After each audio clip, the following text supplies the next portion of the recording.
Halbusan ang pangmalakasang crayfish ng kusay. Kita mo yung kalalaki na siya. Ang hirap din baligtarin. Pagkatapos yan, iset aside mo. Tapos ibaakin mo pagka medyo malamig na.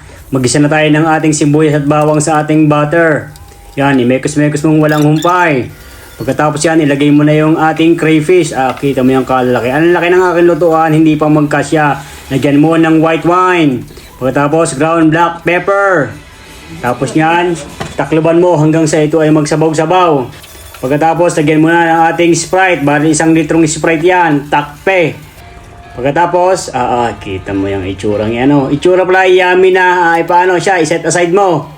Yan natin lang ang pinakuluan ng ayos at para mas maging masarap. Tapos, mag-isa na tayo ng ating garlic sa ating pan. Tapos, sunod mo na yung ating siling haba. Tapos, ang ating coconut milk. Yan, imekos-mekos mo. Pagkatapos, lagyan mo ng konting brown sugar. At ang ating chili garlic ala kose, mekos-mekos.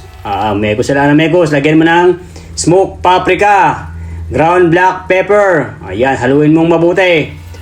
Tapos ilagay mo na sa ibabaw ng ating crayfish. Ayan, siguraduhin mo na lagyan lahat. Tapos yan, i-torch mo na.